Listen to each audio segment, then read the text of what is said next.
Hey, what's up, basketball fans? I have scoured the hills, panning for basketball knowledge, and guess what? I found it! Eureka! It is time to run it back, y'all. I'm Suli McCullough with my co-host Dan Ratner. Let's do this. Very excited to be here, Suli. I love this time of week. It's like I'm just waiting to sit down and talk basketball with you. Yes, okay. And we have a lot to talk about. Let's start with the jersey. Okay. Jersey time, y'all.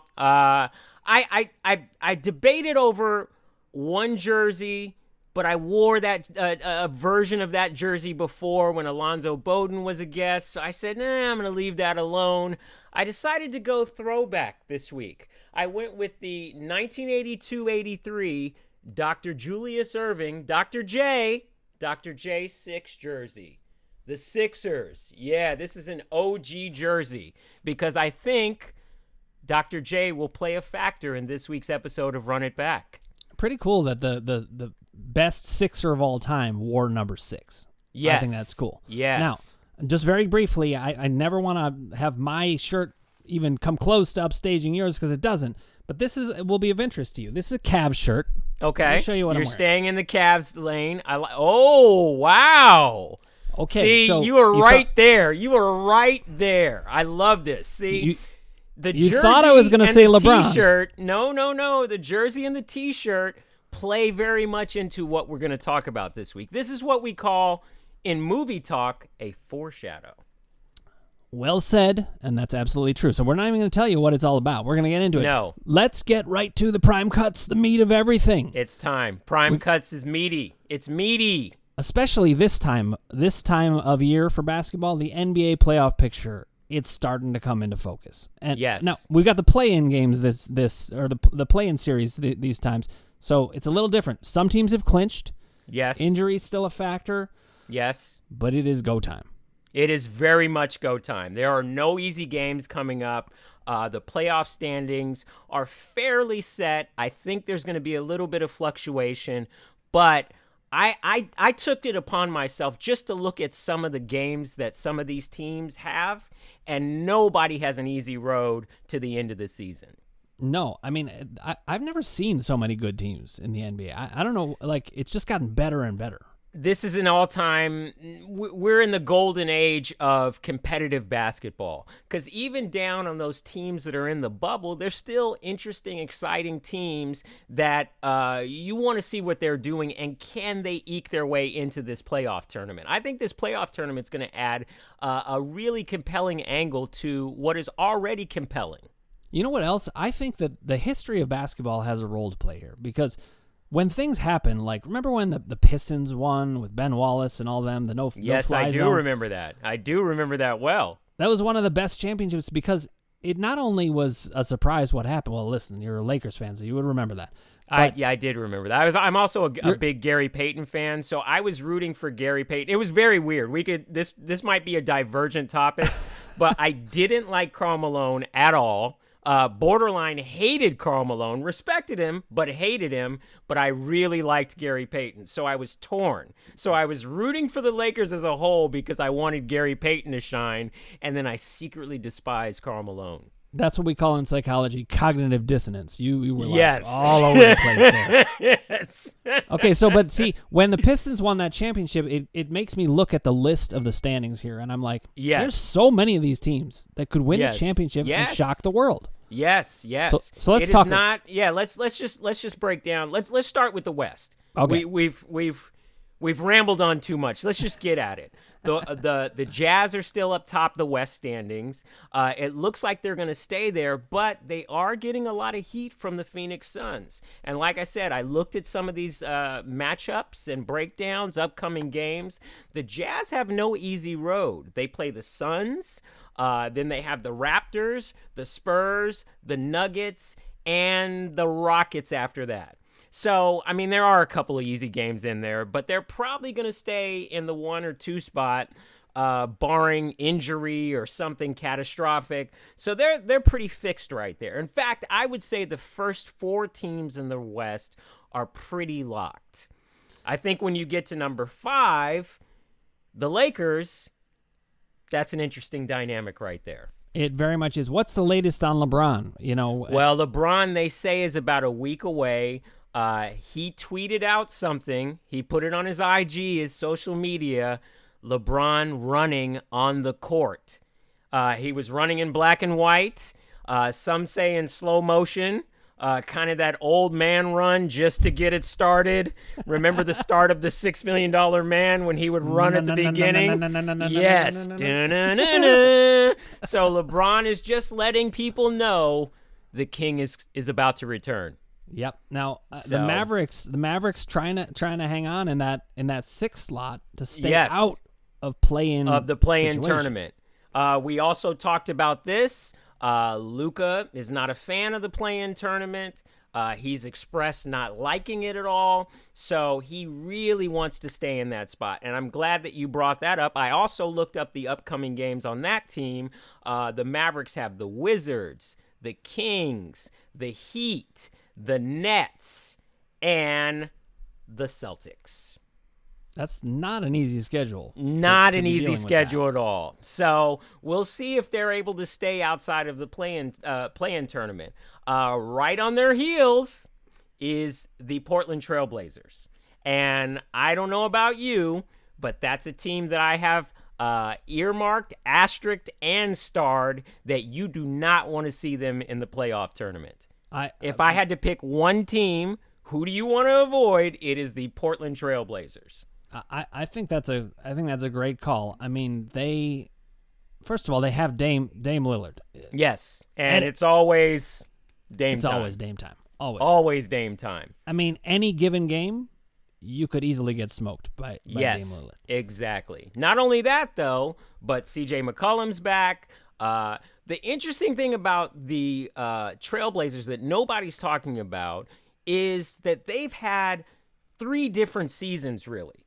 And their season, they've dealt with adversity and injury and having only one star at a time for most of the season. So they're actually getting healthy at the right time. They're coming together at the right time. I think they're rolling into a possible playoff run that is going to be a little scary. I would not want to see the Portland Trailblazers at all. And I'm totally pulling for that story. I want to see them go deep into it. I think they play an exciting brand of basketball, and they're good for the playoffs. So I want to see them get hot right now, carry this into the end of the season, go into the playoffs, and shock somebody. You know what else is interesting? You could say that the Blazers have a kind of similar situation in a way to the Nets in that they've not all played together this year. Yes. But they've played with each other before. It's a completely different So they thing. do have a chemistry that transcends the fact that they haven't played together in a little while. They can turn it on fast. The Nets, absolutely. They've got the talent to do it, but we'll see. Okay, what do we make of the Warriors? They're at the bottom of this heap, but they're the Warriors with Steph Curry. Yeah, they're in the 10 spot. I looked at their schedule as well because that's what I do for you people. That's what we do on Run It Back. They have the Rockets, the Pelicans times 2. So back-to-back games against the Pelicans, the Thunder times 2, and then they play the Jazz. So not an easy schedule, but I think they can pick up some ground and maybe that's a 10 seed you don't want to see. And right below them, you have the Pelicans on the outside looking in. Would you like to know who they play coming up?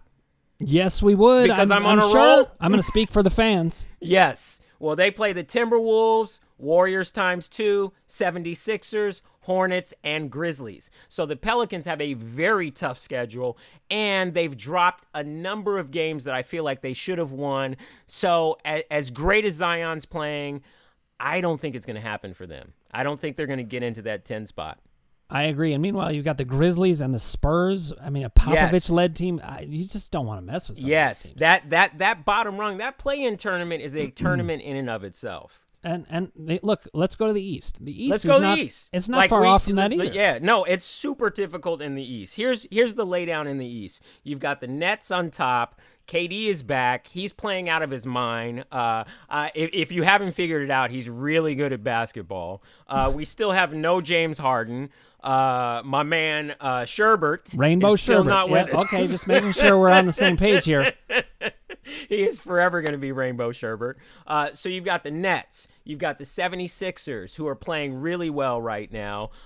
They've got an MVP candidate. Ben Simmons is playing on a mission. You've got the Bucks. The Bucks are no joke.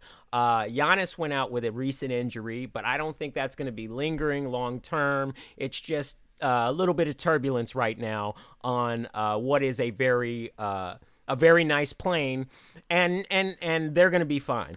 I actually don't want to see the Bucks at all, because I think Drew Holiday is going to make a huge difference. I think that team is a lot better than they're getting credit for. Then you've got the Knicks, the darlings of the East. Everybody loves the Knicks. They are the Knicks are like they're like Julia Roberts in a romantic comedy, okay? You just can't not love them. It's all love for the Knicks. I don't disagree, but when you said it, I did have flashbacks to the last number of decades, and I thought, say what?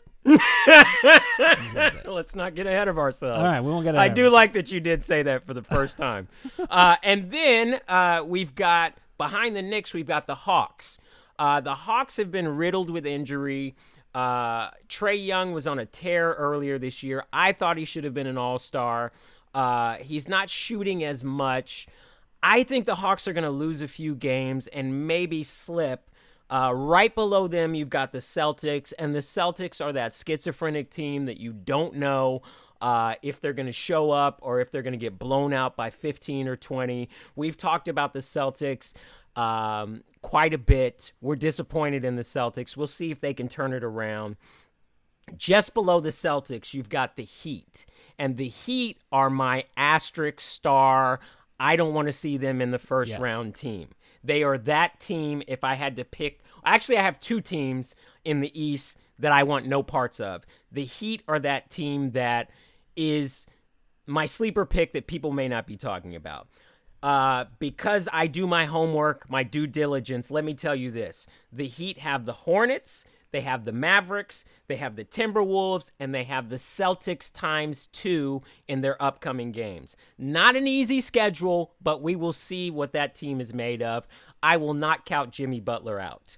So that is a team you need to watch out for. It's also an opportunity to move up. They play the Celtics twice. Yes, it is. It is. So that's serious standing implications, and you might be able to avoid that play-in tournament. So I think those games are going to be gritty.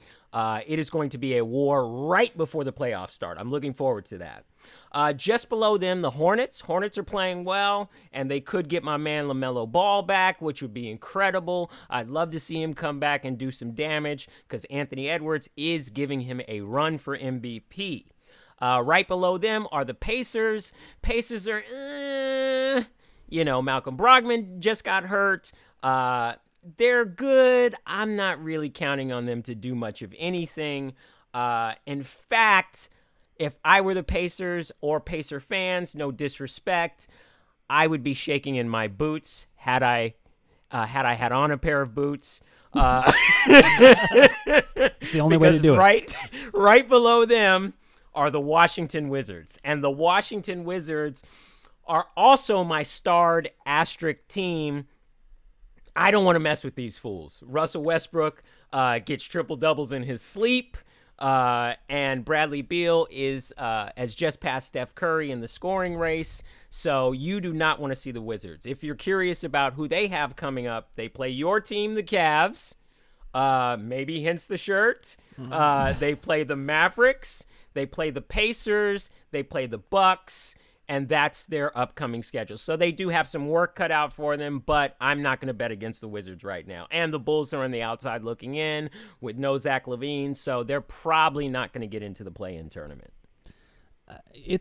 But I mean, the Wizards have a tough go there, but they do because the Bulls are with Zach LaVine out. I think they're going to make it just fine. So yes, exactly. That's the team you don't want to see though, because I do think Beal and Westbrook are clicking right now. And then their complementary players are playing well. That's a team I just don't want to see. Now, let's just say this also. Russell Westbrook gets triple-doubles in his sleep, but he also gets them while he's awake. I just want people to know that. Yes, that he's not, that he's actually not asleep. He is awake and functioning. The games happen in waking life. I just wanted to make sure everyone was clear on that. Yes. Let's talk about some of the biggest stories the biggest run-it-back stories, we're going to talk about Chris Paul. We talk about Chris Paul a lot on here because he's the exact kind of player who doesn't get talked about enough on shows, our rivals. Right. This guy should be talked about all the time. As a veteran and the skill level that he still has and the leadership he still has. Yes. Look at what the Suns are doing. Well, the Suns are number 2 in the West. We talked about that. And they're not a fluke team that's a number 2 in the West. They're a legit solid team. Chris Paul had an amazing week this week. He torched both the New York Knicks and my Los Angeles Clippers. So while I root for Chris Paul, I also was devastated by Chris Paul this week. Like, I was excited about that game. That Suns-Clippers game, I was like, okay, this is a test. It was no Kawhi Leonard, but what happened? Chris Paul did his thing. He drank some of that juice, some of that magic super stuff, and he took it to him. He took it to... First of all, I don't know if you watched that game. I did not get to see it. Either of those games were incredible games to watch. The Knicks game, Chris Paul went in fuego in the fourth quarter, scoring the last 7 points to win that game 118-110. The Clipper game, he started off slow, right? He only had 5 points in the first half, right? And then went for 25 in the second half. This is one of the things I love about basketball. When a player gets a certain level of confidence, it's like they're playing. Steve Curry used to say this. Sometimes the hoop would just look like it's gigantic. Yes. Yes. Players get into the zone, and you just love watching it. So yes. Well, what was interesting about that game too against the Clippers is Devin Booker's a legit star. He's an under the radar star. If you aren't a devout basketball fan like we are, or the people that follow Run It Back are, I mean, you know about Devin Booker. But to the casual fan, you're going to get to know about Devin Booker. Devin Booker against the Clippers had 33, okay? That's big buckets. Yep. So it's, that loss for the Clippers kind of like, I'm not going to lie, it disappointed me a little bit. Because the Clippers have no easy run. They're going to face the Denver Nuggets, and the winner of that game will likely be the 3 seed in the West, and there's a reason why you want to be the 3 seed. All right, let's talk about that. Let's talk, because, why is that so important? Well, it's very important to be the 3 seed and not slip down in that 4 seed, because if you slip down in that 4 seed, you get to play against, in the first round, the defending NBA champions, the Los Angeles Lakers. AD has already come back. He's playing his way into shape. They're 1-3 since AD returned. But there's that guy jogging his way back into the game who's going to be back soon. That's right. LeBron James is coming back. The more than $6 million man. Yes, exactly. He is way more than $6 million. $6 million is his Bronny phone account. That's Bronny's iPhone account is $6 million. So the Clippers don't want to see LeBron James and the Los Angeles Lakers in the first round. That would be almost as bad as what they did last year in the bubble. We would get the matchup we've always wanted, but it would be in the most opportune time. So hopefully, I'm praying that Paul George stays hot, Kawhi Leonard's foot gets better, Pat Beverly comes back and doesn't pick up too many technicals, so they pick up wins and stay in that 3rd spot. I'm praying. Please, Clippers, please. All right. So let's use this as a segue, because we got LeBron James, coming back and so dangerous, obviously. Yes. This week, I believe it was, Dr. J. It was this week. Dr. J on a podcast. Podcasts are where people are really coming real. That's right. He left LeBron James off of his all-time lineup, but not only was LeBron left off of the all-time lineup, even more shocking to me than that, was that Michael Jordan was relegated to his second team. Jordan! Woo! The heir apparent to Dr. J. Yeah. He said, oh, yeah, you're cool. You did some things. You're not on my list. I think there was some psychology in that. Yes. As a psychologist, I'm going to say I think he, relegating Michael Jordan when he threw a little shade towards MJ. Yeah. He clearly did not watch The Last Dance during the pandemic. That's right. Because he was like, 10 episodes? Don't care. You're not on my list. All right, so let's talk about let's break down his first list. His first team list was in no particular order, or actually in a particular order, because it's Dr. J's list. Yeah. Jerry West, the logo, Oscar Robertson, the Big O, Elgin Baylor, R.I.P. Elgin Baylor, Wilt Chamberlain, and Bill Russell. Okay, wait. If I just want to make an argument for maybe what was going on here. It seems like Dr. J thinks that this list was created in 1982. Because if it was the year of this jersey. This is an 82-83 jersey. Now I'll give him credit. This is when he decided, I'm going to make a list, I'm going to put it in a time capsule, and then in 2021, as America is reopening, I'm going to find that list, and I'm going to go on a podcast, and I'm going to loudly broadcast that list. Yeah, now listen, he didn't put himself on the list, so... Which is gracious. He gets some grace. He does get some props for that. And his second team did extend past 1982, clearly, because Jordan is on there. So why don't you share with us who was on his second team, since I did the first team? Magic Johnson. Okay. Larry Bird. Really good player. Michael Jordan. Never heard of him. Kareem Abdul-Jabbar. He's good, too. And I actually switched the order because he had Karl Malone before Kareem Abdul-Jabbar. Karl Malone is Karl on Malone, the dude that I despised when he was a Laker. Yeah. The mailman over LeBron. It seems I listen, I'm a Cavs fan, so I could be biased, but come on. LeBron is one, to me, he's one of the top 2 players of all time. Yes, I don't disagree. I mean, everybody's entitled to their list. What I did like about this is Dr. J offered his reasons why he left LeBron off the list. And he said, when you look at LeBron and everybody he sort of picks with him, he played with so many guys. He's the guy who led the charge in terms of super teams being put together. When he put the team together in Miami, he put that team together in Cleveland as well, and then he put together a team in Los Angeles. So he can pick his own team. I'm not going to pick his team. I'm not saying nothing bad about LeBron. Interesting. So, okay, listen, I don't like the super team thing. Yes. Like, I wish that didn't happen. Yes. Not just because I was a Cavs fan and he went to the Heat and all that stuff, the whole decision thing, which included to wear that checkered shirt. I don't know what was going on there. When they called it the decision, I was like, is it about the shirt? It seems like it is. Right. You thought it was a fashion decision. But Dr. J is saying something about, the kind of path these players took, not just who they were as players. So I can appreciate that. So I think it's very difficult for 70s and 80s superstars to understand how the league has changed. Players nowadays wield so much power, and they really are not only superstars on and off the court, but they are kind of like their own GMs nowadays. So they're really wielding that power to create a situation that they feel best benefits them. It's the evolution of sports.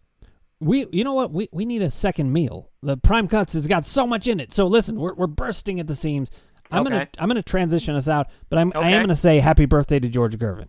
Oh yeah, it was George Gervin's birthday this week. Happy birthday to the Iceman. The Iceman is fantastic. We love the Iceman. One thing the Iceman could do was he could finger roll. He could, and I want to see how George Gervin eats cake. It's gonna have some. And he turns. Can I point out one last thing in Prime Cuts, because I just think it's worth mentioning. Congratulations to Kevin Durant and Mike Conley, because they won an Academy Award. At the Academy Awards. The Brooklyn Nets forward, Utah Jazz guard, they served as executive producers for Two Distant Strangers, which won an Academy Award for Best Live Action Short. It is about police brutality. It stars Joey Badass. Joey Badass has an Academy Award, which is almost as hilarious as when 3-6 Mafia got an Academy Award for It's Hard Out Here on a Pimp. Never thought they would win an Academy Award. They have an Academy Award. So congratulations, Joey Badass. Congratulations, Mike Conley. And congratulations to the Slim Reaper, KD. An Academy Award is a nice piece of hardware to have on your mantle. It is, and I love that nickname, the Slim Reaper. That is awesome. All right, Suli. All right, it's time. It's time. You've said it once, but it only really happens when I say it. Ladies and gentlemen, it's time for Say What? It's so much better when you say it. All right, let's get into it. So Russell Westbrook was asked this week if people take his triple doubles for granted. They do. I don't. A lot of people do, though. Russ said, I honestly believe there's no player like myself, and if people want to take it for granted, then sorry for them. He holds the NBA record for most triple-doubles in a calendar month with 12. 12 in 1 month? I think he got one more. I think he has 13 now. 13? Yes. Jesus yes. Christ. All right. Well, I say I do think people are taking them for granted, but what he should recognize is they're taking them for granted partly because of his greatness. He needs to recognize that. Yes. When you do it that often, people do start to take it for granted. And that's totally cool if he wants to have a chip on his shoulder about it, and I even understand it. But he's got to recognize he's the one who made it something you could take for granted. Too, like players that elevate the game and do something we haven't seen before, it's really hard to appreciate them in the moment. Sometimes it takes a little bit of time for people to look back and really appreciate what they were doing. Yep, absolutely. Now, I'm going to transition us into Jeannie Buss has a list. We had a Dr. J list. Now we got Jeannie Buss's list. Everybody's coming out with a list. If you don't have a list, you nothing. Suli, next time we're going to have a list of the best lists of all time. I like that. Jeannie Buss recently named the 5 most important players in Laker history. And yes. You know who wasn't on it? Who's that? The number one on Dr. J's list, Jerry West, the logo. What? Not on her list. Listen to her list, the 5 most important players in Laker history. Kobe Bryant, no argument there. Kareem Abdul-Jabbar, also very good. LeBron James, whoa. On Jeannie's list, not on Dr. J's list. Mm-hmm. Magic Johnson, and her ex-boyfriend, Phil Jackson. All right. Now, tell me, what do you think of Phil Jackson being on this list? Well, I think that Phil Jackson, I understand why Jeannie put him on the list. That's just her way of saying, you have a special place in my heart. Yeah. Yep. And that's love. I'm not going to hate on love. Love works in a love-like setting. It's true, but I mean, Jerry West, on this list, Will Chamberlain, no, even James there's Worthy, so many other players that you could put on this list. I would put Shaquille O'Neal on this list. Of course, Shaquille did some things. Of course, I would put anybody that has a statue in front of Staples Center on this list probably before Phil Jackson. I think Phil Jackson was an important piece to Laker championships. He's an integral part, but shouldn't be on this list. I completely agree. Now, we're out of Say What time. Yes. Say What? That's it for Say What. I think we have to we have a game this week. We haven't played a game in a while, and this is a mystery game, a game that you know nothing about. I know nothing about. I'm springing this on you. Our game this week is called Overpaid or Underrated. Ooh. Yeah, let's let that marinate for a half a second. Juicy. Now, this is a game where I will show you a photo of an NBA player who is poised to make a big impact in the playoffs. You have to decide on the spot, are they overpaid or underrated? Are you ready? Quick clarification. Do I expound on it or I just say? Yes, you can expound on it. Okay. All right, here we go. First photo. Oh, overpaid or underrated. Wow. Tobias Harris. Overpaid or underrated? Completely underrated. Underrated. Why? I mean, there's a lot of people who may not even know who Tobias Harris is, who are like casual basketball fans. Yep. That's insane. Yes. If you look at his numbers, I mean, this guy's not far off from Karl Malone and what he does. I mean, he does everything on the court, and he's like Karl Malone, but he can shoot threes and stuff like that. I mean, Tobias Harris is one of the most underrated players in the game right now. If you ask me who is the number one most underrated player in the NBA, he'd be in the conversation for sure. Okay. All right. Your final answer. Tobias Harris makes $34.3 million this year. Still underrated. This year? Wow. What? Okay, wait. Hold on. You just changed my mind. I just heard the this year part. This year. Okay, Tobias And you Harris, said people don't know who he is. Appropriately rated. Well, the Sixers clearly know who he is. Okay, great. All right. I did not know that. Number 2, Rajon Rondo, newly signed with the Clippers. Overpaid or underrated? Wow, this now I'm understanding the game. Yeah, that number was like, It took you a second. It took you a second. All right. Rondo. See, I think he's an underrated player, but is he overpaid or not? See, that's the game. The I'm game gonna involves. I'm gonna guess that he's not overpaid. I think they picked him up for cheap. Okay, let's find out how much Rondo makes. Rondo makes $7.5 million. So underpaid. For sure, and underrated. I think Rondo's going to pay big dividends in the playoffs. All right, you're getting the hang of the game now. Photo number 3, Derrick Rose of the New York Knicks. Overpaid or underrated? He's got to be overpaid. Derrick Rose makes $7,682,000. $82,926 million. That's how much he makes. He makes so much money, I didn't even say the number right. Yeah, it got so confusing. But listen, yeah, he makes $7.7 million this year. The thing about Derrick Rose is it's like inflation, because if he plays less games, the numbers just go up for the number of the pay per minute. He makes a lot of money. All right, photo number 4, Donovan Mitchell of the Utah Jazz. Overpaid or underrated? Well, he's an underrated player for sure, but I don't know what his contract situation is. So this is interesting. You got to know contracts. Wow. I'll give you a hint. The Jazz are number 1 in the West. Mitchell is 9th in the league in scoring with 26.4 points per game.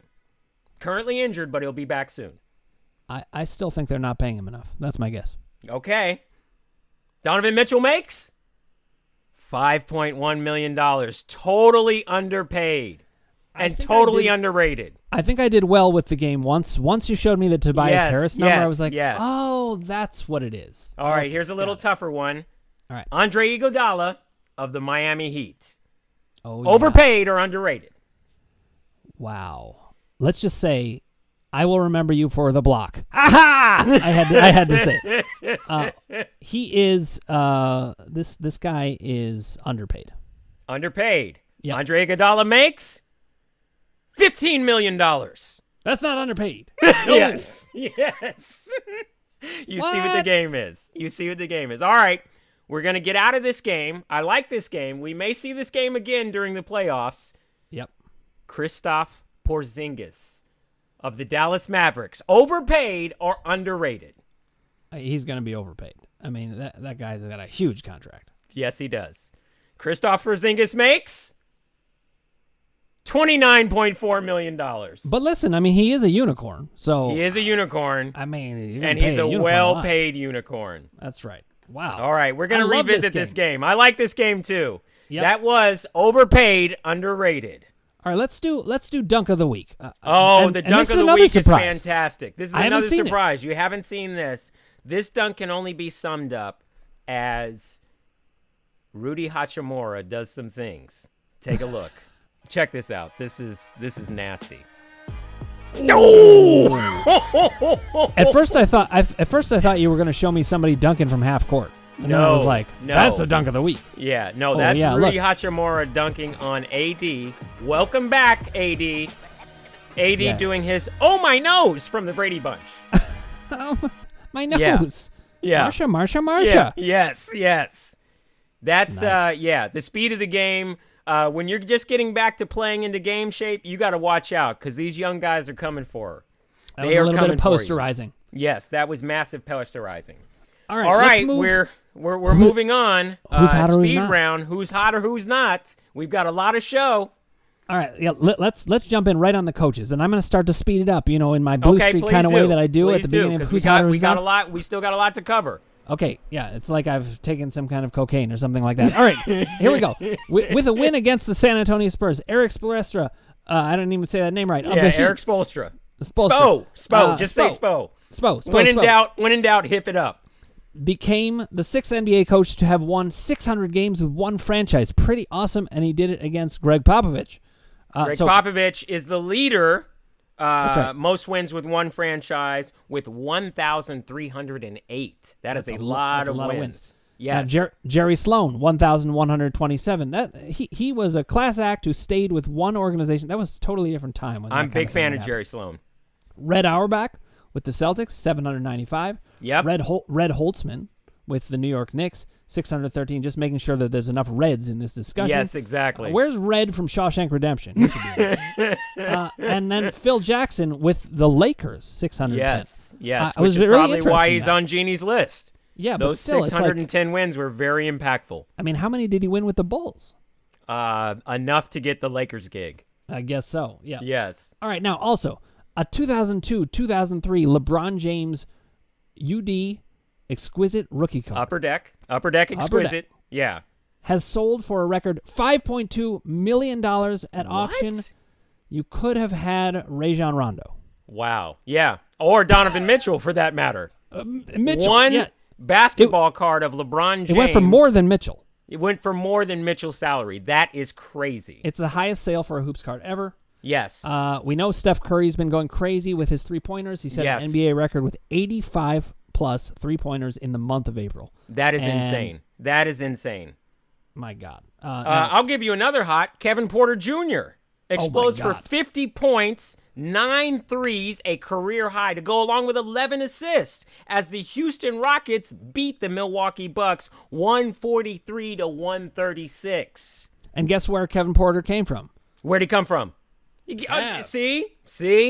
I love this story because we're probably not going to talk about the Houston Rockets anymore this year. Probably not. This is their playoff, so congratulations to Kevin Porter Jr. He's 20 years old. He is the 4th player in NBA history to have 50 points before turning 21. You want to hear that list? LeBron James did it twice. Brandon Jennings did it. Love Brandon Jennings. And Devin Booker did it. That's a short list. But listen, that's a short little list. More foreshadowing. Kevin Porter was on the Cavs, and his name was Kevin. Whoa. All right, we won't say more about that. Whoa. We're going to get to that soon. Whoa, I like what you're doing. What you're doing. The Rockets are a 16-win team. This is the last chance we'll talk about them. But the Knicks won 9 straight and didn't get to 10. They won 9 games. The Rockets have won 16 all season. Yes, there you go. Just to put it in context. This is a cool story. Kyle Lowry is getting an honorary degree. He is getting an honorary degree from Nova Scotia's Arcadia University, which I think is pretty great. We've talked about Dr. J, and now we're going to have a Dr. K. Nice. Did you see what I did there? I did. That was fun clever, with alphabets. Nice job. So the Clippers, they signed Boogie Cousins for the rest of the season. Yes. Did you see that coming? I figured that was going to happen. Boogie was making a good impact. We need a big dude that can get us some buckets when things get kind of clogged down there. That's a good signing. Hopefully that pays dividends, and the Clippers don't see the Lakers in the first round. All right, little shout-out to Portland Trailblazer Anthony Simons. Career-high 9 made threes on 10 attempts. He opened 9 of 9 from 3 this week. He became the first player to do so since Klay Thompson on January 21st, 2019, who opened 10 of 10. That boy can shoot. That boy can shoot. Say what? He good. That boy good. Say what? That boy good. I thought it was a trash. Oh, we've gone into Coming After America. Now we're doing characters. Exactly. Okay. That is who's hot and who's not. I think it's time now to go to Sneaker Vault. It is.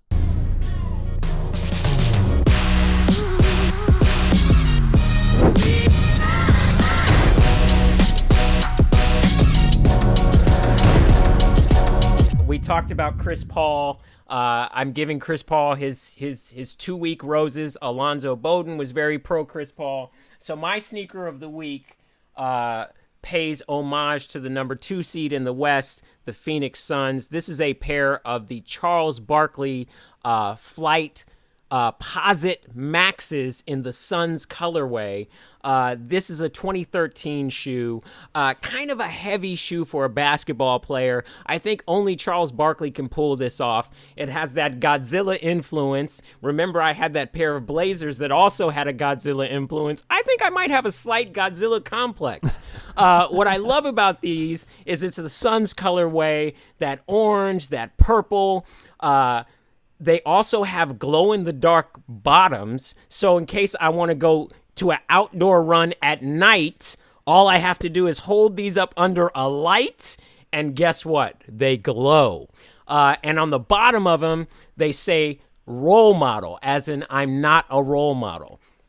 They did great detail on these. This is a nice, loud sneaker if you're trying to get picked up in a pickup game where you don't normally play, and you're hoping that someone picks you up. You wear these, there's a good chance you're going to get picked up. You could be good, you could be terrible, who knows? But at least you have on a pair of colorful shoes. So this is my sneaker of the week, the Charles Barkley Flight Posits in the Phoenix Suns colorway. Yeah, listen, you're never going to sneak up on anybody in those. No. Broad daylight or at night, because they have the glow. I was in a phase where I liked really loud sneakers because I was trying to make a statement. All right, we're moving into final thoughts. This is a good segue because I had no idea what shoe you were going to show me. Exactly. You don't know. You don't know the dunk of the weeks. You don't know the game sometimes. And sometimes I don't know what day it is. Yeah, exactly. All right, but when Suli showed that to me and I'm looking at role model, it made me think about, like, who are these guys? Should they be role models? How do we think about this? And so we're going to talk about why I'm wearing this shirt. It's a Kevin Love shirt. Yes. Please show it to the people. Show it to the people. Show it to the people again? Yes, exactly. They got to see it. They got to have a reference. Like maybe somebody came in late and they didn't see the shirt. Now, Kevin Love, it's interesting. There's a way in which he's one of my favorite players. It's why I have this shirt. And one of the reasons that I do love him is his stance on mental health. Yes. I'm a psychologist. Yes. He talks about having been depressed, and to have somebody like him of his stature being vocal in that department is so important. So yes. Let's then look at another side of Kevin Love. Yes. He, if you're in the know in the NBA, you know this happened. He threw a temper tantrum at the end of the third quarter of the Cavs' eventual loss to the Raptors. The Cavs were coming back. They had some momentum, and they really lost it right there. Well, can I also say this too? Like, I didn't know the Raptors were in the bottom of the East. Like, I just, as a basketball fan, always give the Raptors props that they are better than their actual record. You know, they got players that play hard. So that was a competitive game. In that third quarter, Kevin Love lost it. Go ahead. He did. So he was inbounding the ball, and he gotten angry, I think, because there weren't calls on different ends, and he just tapped the ball into play right to one of the Raptors. Right. And they passed it for a 3-pointer. This took it from a two possession game to out of reach. So he literally gave the ball to the other team. And I watched the play. He punched the ball like a disgruntled volleyball player. Yeah. And his teammates were like, "Yo, Kevin, what are you doing?" Right. Like they were kind of gave it right back. He gave it right back to him, and they were like, "All right, I guess if you're giving," it was like the stimulus checks. He just gave it out to people. Just handing it out. Yeah, just handing out money. But this one didn't take months to get. No. It just was right away. Instant. So my question to you is, all right, how do you interpret this? How do you think of Kevin Love? We can think of the full body of work that he brings to the table, but like, what about this action? Well, here's the thing. Like I'm a big fan of Kevin Love's. I have been for a long time. I'm a Bruin. Kevin's a Bruin. He won a championship with LeBron. He had to change his game. He's got an interesting story. His girlfriend's a supermodel. He's living a good life. He gave away a customized Bronco recently. There are many good things about Kevin Love, okay? This was a lapse of judgment that I think he should be better than that. I think that he did apologize to his team. His team, it's water under the bridge as far as they're concerned, but you got to know better. Like, our emotions do get the best of us, but you're a leader. You're a champion. You're setting an example for the younger players that are coming up. And I think it's a horrible example to set that you can just quit. It is the equivalent of a dude that gets down, starts to lose, and says, all right, I'm taking my ball and I'm going home. That is what he did. And it was unfortunate to see somebody with Kevin's pedigree fall victim to that moment. The only thing I will say, I totally agree with everything you said, but the only thing I'll say is that these guys are human, and who knows what was going on for him that night. Yes. And I feel you 1,000%. And I don't mean to interrupt you. No, I just think that people are so hard on these guys. Yes. And myself included. I would watch the playoffs, and LeBron would have an off game, and I'd be like, what is going on, LeBron? Right, LeBron, because I needed him. You know, I needed him to be there. Yes. But I've had those moments where you're just not having you just don't have it. You're not there. Yes. And you know, I think Kevin Love generally has been a class act. Yes. And even the way he apologizes about it, he called it unacceptable behavior. I give him a pass on this. I really do. There's a lot of people who don't, and you know, they want to tear into the guys who are out there. But you got to remember, these are people, and mostly there's a lot of good people out there, and Kevin Love's one of them. Absolutely. So I'm just just like when we were talking about Dirk, and you said that was an example of fear. What would you sum this moment up as? Just a lapse Luka, of right? judgment of Luka. Yeah, I'm sorry, of Luka. I would say this probably. This is speculation. But I'd say, you know, Kevin's coming to the end of his career. He maybe wants to see this team excel faster, or maybe he wants to be in on a championship team. There's all kinds of frustrations that could bubble over. But I will say this. Kevin is somebody who was never able to be the full leader. Yes. Of a team. And yes. I think he was kind of given a chance to do that here. And I'm not faulting him for it. I just think that there are players who do have fear. Actually, I think when I play basketball, I have a lot of Kevin Love in me. Because I do, and I'm not talking about being the monster rebounder. I'm talking about the fact that if I get hot, I'm gonna feel good. If I start making bad plays, I'm gonna melt down. I won't. Yeah. I won't quit on you. Yeah. But I know my limitations. But you're gonna get inside your head. I just think there's some people who have those limitations to their mental game. I think Kevin Love is one of them, and I don't fault him for it. Right. I actually love him for it. Right. So it's that's great. I think that's I think that's a great summary of this moment, and we'll see how Kevin finishes out the season and what's to come for him. Absolutely. So we got more Run It Back coming. Suli, you take us out. Well, we've done it again. We've given you more show than you could possibly hope for. We'll be back next week. There's going to be a lot of basketball. We've got you covered, people. Run It Back is always bursting at the seams. It's bursting at the seams. It's like a fat kid loving cake.